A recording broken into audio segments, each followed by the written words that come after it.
Olá, antes de a gente mergulhar no assunto de hoje, aquele recado rápido. Curta, se inscreva aqui no canal e compartilhe. Assim, essa discussão tão importante consegue chegar para mais gente. Vamos lá?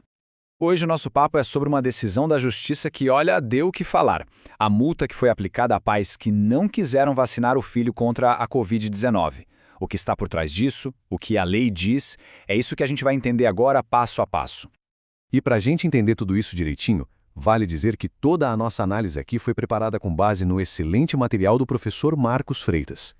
Para a gente não se perder, organizamos a conversa em 5 pontos principais. A gente começa com a decisão do STJ, depois entende qual lei permitiu isso. Aí a gente vê se a Constituição concorda, o que os especialistas dizem e, por fim, qual é o princípio que amarra tudo isso.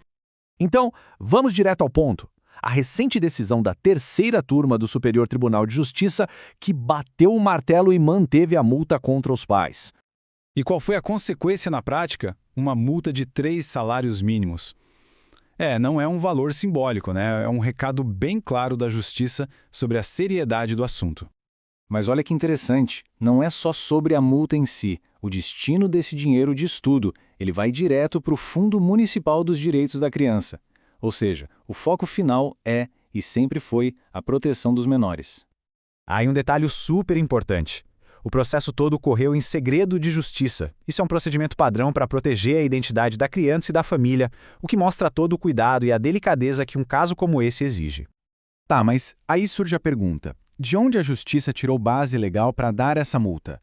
A resposta está numa lei muito conhecida, o Estatuto da Criança e do Adolescente, o famoso ECA. O artigo 249 do ECA é claríssimo. Ele basicamente diz que descumprir os deveres do poder familiar pode sim gerar uma multa. Foi exatamente aí que a Justiça se baseou, entendendo que não vacinar não era uma escolha pessoal, mas uma falha nesse dever de cuidado. E aqui a gente chega no coração da coisa. O que é esse tal de poder familiar? Não é só um conjunto de direitos dos pais, muito pelo contrário, é um pacote de deveres. E entre os mais importantes está o de garantir a saúde dos filhos. E para não deixar nenhuma ponta solta, o próprio ECA é ainda mais direto. O artigo 14 praticamente desenha a situação. Ele diz que a vacinação é obrigatória nos casos recomendados pelas autoridades de saúde. Ou seja, ele conecta diretamente o dever dos pais com a saúde pública. Certo.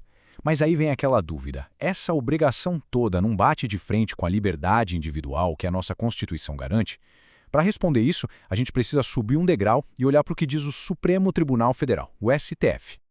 E a posição do STF, no que ficou conhecido como tema 1103, não deixa margem para interpretação. A Corte decidiu que sim, a vacinação obrigatória é constitucional. E não, isso não viola a liberdade de consciência dos pais quando a saúde da criança e de toda a sociedade está em jogo. O que o STF fez, no fundo, foi colocar 2 direitos numa balança. De um lado, a convicção filosófica dos pais. Do outro, o direito fundamental da criança à saúde.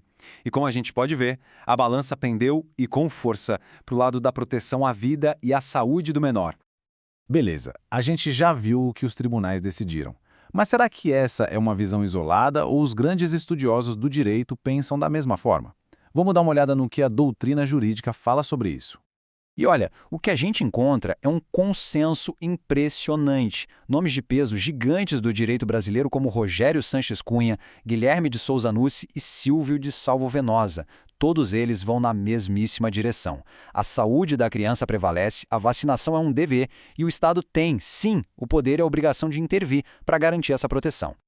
E se a gente juntar todas essas peças, a decisão do STJ, a letra do ECA, o aval do STF e a opinião dos especialistas, tudo isso aponta para uma mesma ideia central, para um princípio que é a espinha dorsal de toda essa discussão. Esse princípio é o do melhor interesse da criança.